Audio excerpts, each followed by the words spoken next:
Assalamualaikum warahmatullahi wabarakatuh. Selamat pagi, apa kabarnya hari ini adik-adik? Mudah-mudahan kita selalu dalam keadaan sehat walafiat ya. Pada video kali ini kita akan membahas materi sistem pernafasan pada manusia di part 3, frekuensi dan volume pernafasan manusia. Tujuan pembelajaran dari materi kita kali ini yaitu yang pertama, dapat mengetahui faktor-faktor yang mempengaruhi frekuensi pernafasan. Yang kedua, mengetahui jenis-jenis volume udara yang digunakan pada proses pernafasan. Nah, di sini ada 3 gambar. Ada adik dan kakak, ada laki-laki dan perempuan, ada orang yang sedang berdiri dan orang yang sedang duduk. Nah, pernahkah adik-adik membandingkan frekuensi pernafasannya? Terlihat sepele bukan? Tapi itu penting loh adik-adik dan akan kita pelajari pada materi kali ini.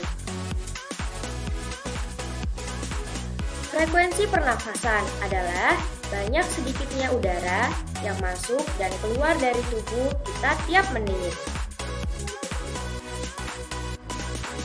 Faktor yang mempengaruhi frekuensi pernafasan ada 5. Yang pertama, umur. Yang kedua ada jenis kelamin. Yang ketiga ada suhu tubuh. Yang keempat ada posisi tubuh. Dan yang kelima ada kegiatan atau aktivitas tubuh.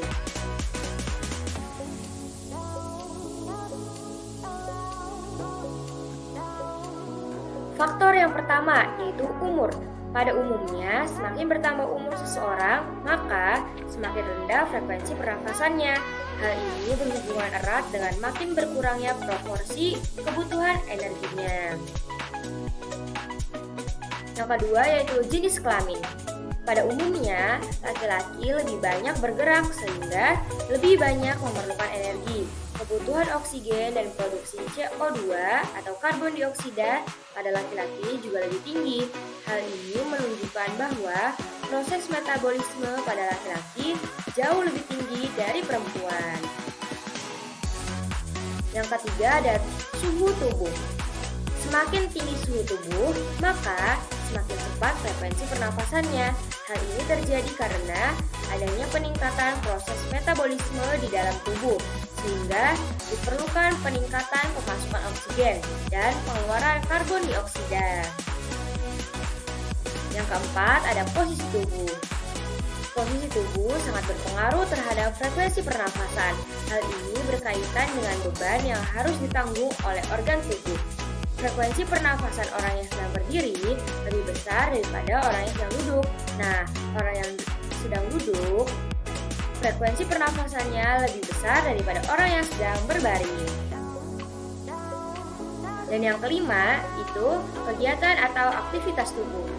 Orang yang melakukan aktivitas memerlukan lebih banyak energi dibandingkan dengan orang yang tidak melakukan aktivitas, seperti duduk santai atau tiduran. Volume pernafasan.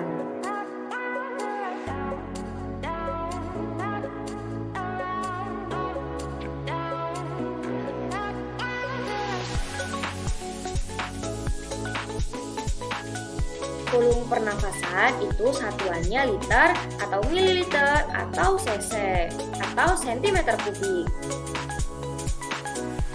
Nah, kita akan membahas volume pernafasan, yaitu ada volume tidal, volume cadangan inspirasi, volume cadangan ekspirasi, dan volume sisa.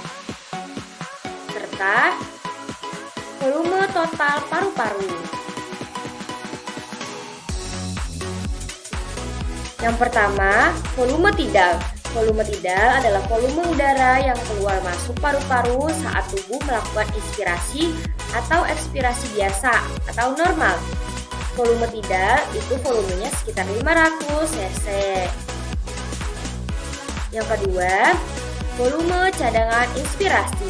Volume cadangan inspirasi adalah volume udara yang masih dapat dimasukkan ke dalam paru-paru setelah melakukan inspirasi secara biasa. Volumenya sekitar 1500 cc. Yang ketiga ada volume cadangan ekspirasi.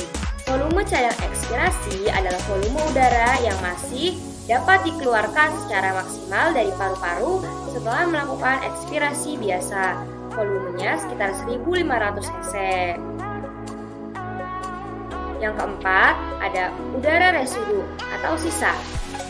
Udara residu adalah udara yang tersisa di paru-paru setelah ekspirasi maksimal.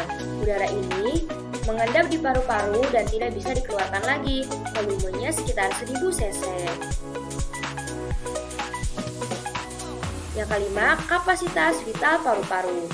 Volume kapasitas vital paru-paru adalah total dari volume tidal ditambah volume cadangan inspirasi ditambah volume cadangan ekspirasi dan volumenya yaitu sekitar 3.500 cc.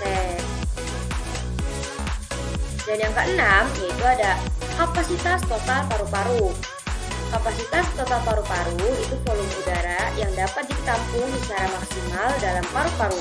Volume kapasitas total paru-paru yaitu volume kapasitas vital paru-paru ditambah volume residu. Volumenya sekitar 4.500 cc. Terima kasih telah menyaksikan tayangan ini. Jangan lupa like, comment, dan subscribe. Dan jangan lupa nyalakan lonceng notifikasinya agar adik-adik tidak ketinggalan untuk memahami materi-materi berikutnya. Dan jangan lupa saksikan video selanjutnya di part 4 gangguan pada sistem pernafasan manusia. Wabillahi taufiq wal hidayah. Wassalamualaikum warahmatullahi wabarakatuh.